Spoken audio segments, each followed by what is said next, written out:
안녕하세요. 이국섭의 작은 도서관입니다. 사기의 경영학 제7편 7번째 시간. 성공과 실패로는 영웅을 논하지 않는다.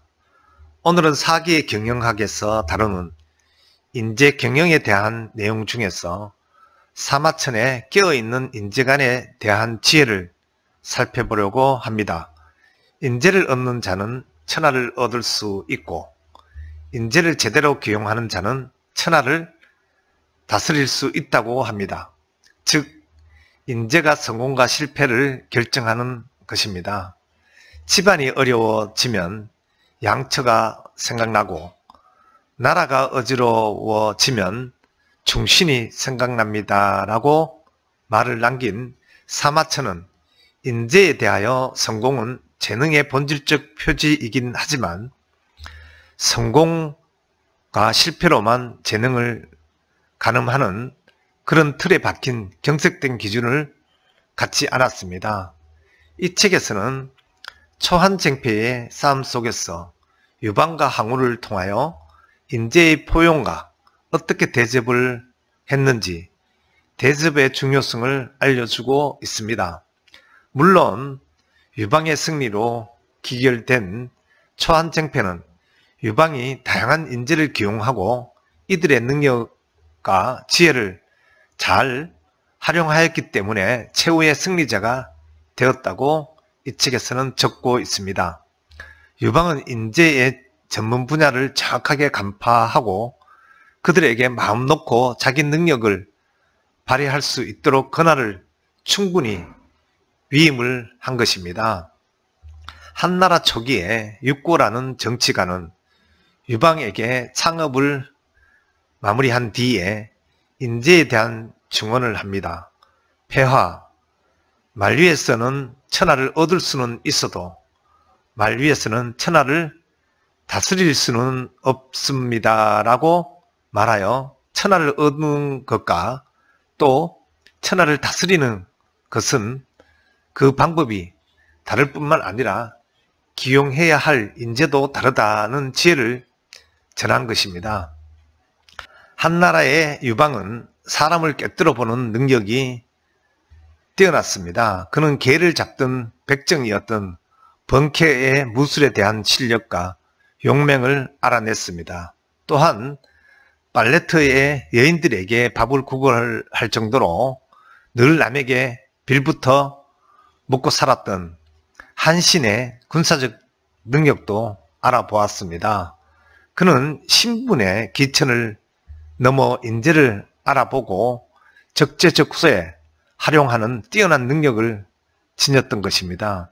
그는 수하들이 자신보다 우수하다고 해서 겁내지 않았으며 그들의 말에 귀를 기울이고 또 자신에게 유용한 의견을 수용하는 그런 자세를 가졌습니다. 또한 인재를 관리하는 데에 있어서 부하들에게 아낌없이 상과 간직을 내리고 또 군사권을 제외한 최대한의 권한을 제공해 주어서 그들이 주체적으로 활동하게 했던 것입니다.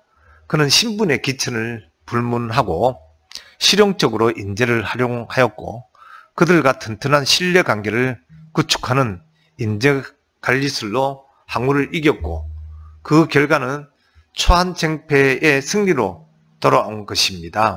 저는 이러한 인재관리술에 있어 강주 민주화 운동을 야기한 장본인이고 또 12.12 사태 등 아픈 역사 속의 대통령이었던 전두환 대통령을 통해서 한 예를 들어서 인재관리술에 대한 내용을 살펴보고자 합니다.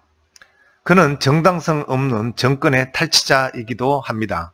그러나 우리에게 경제라는 부분에 있어서만큼은 삼재의 호황, 저달러, 저유가, 저금리의 삼재의 호황을 누릴 수 있었던 기회를 가져다 주었습니다. 그 바탕에는 경제 부분의 리더인 김재익 수석을 잘 등용해서 활용하였던 것입니다.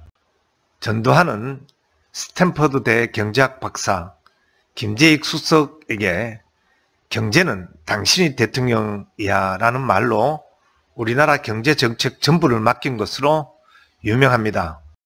그는 적어도 자신보다 유능한 부하를 써야 한다는 점만큼은 분명하게 알고 있었던 것입니다. 청와대 비서관이나 강요에 있어서 훌륭한 사람들을 발탁하여 활용한 것을 말하는 것입니다. 그 중에서도 가장 돋보이는 인물 중에 한 사람이 바로 김재익 경제수석이라고 저는 생각합니다.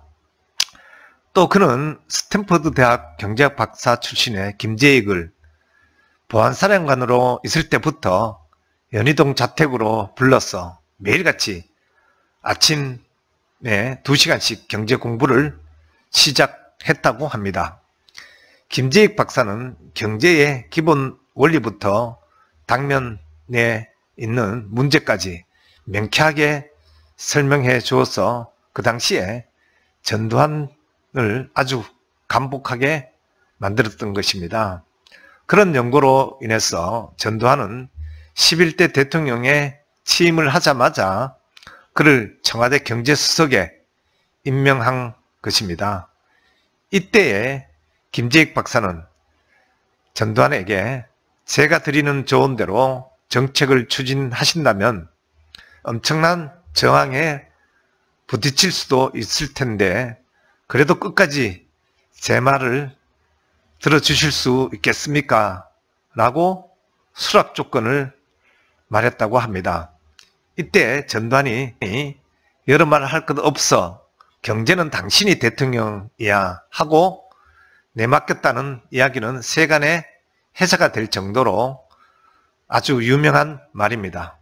전두환 정권은 1980년에서 88년 사이 세계 1위의 고도 성장을 달성하였습니다. 이 기간의 국민소득은 2.3배로 늘었고 또 무역 적자 구조는 무역 흑자로 바뀌었습니다. 두 자릿수의 물가 상승률은 2%대로 안정이 되었으며 또 외채도 크게 줄었고 국민 저축률은 일본을 앞서는 세계 최고 수준에 달했던 것입니다. 이 경제 성장은 우리나라의 중산층 등장에 결정적인 역할을 한 것입니다. 이들 중산층은 1980년대 말 아이러니하게도 민주화 운동의 주력 부대가 되어서 오늘날의 우리나라 민주화의 초석이 이 모든 것을 이룬 것은 아니지만 1983년 아웅산 사태로 숨을 거두기 전까지의 경제 영역의 초석을 이룩해 놓은 것은 분명한 사실입니다. 리더들에게 인재 활용 전략은 필수 전략입니다. 한비자에서도 하군, 즉 하수는 자신의 능력을 사용하지만 중군은 타인의 힘을 사용하고 또 상군은, 즉 고수는 남의 능력을 사용한다는 말이 나옵니다. 바꿔 말한다면 훌륭한 리더는 자신이 부족한 부분을 타인의 능력을 활용해서 메우는 것이라는 지혜를 항구조 유방을 통하여 사기에서는 알려주고 있습니다. 우리 주변에서는 앞서 얘기한 전두환의 인재 활용 전략으로도 알 수 있습니다. 또 여러분의 인재 활용 전략은 어떻게 활용이 되고 있습니까?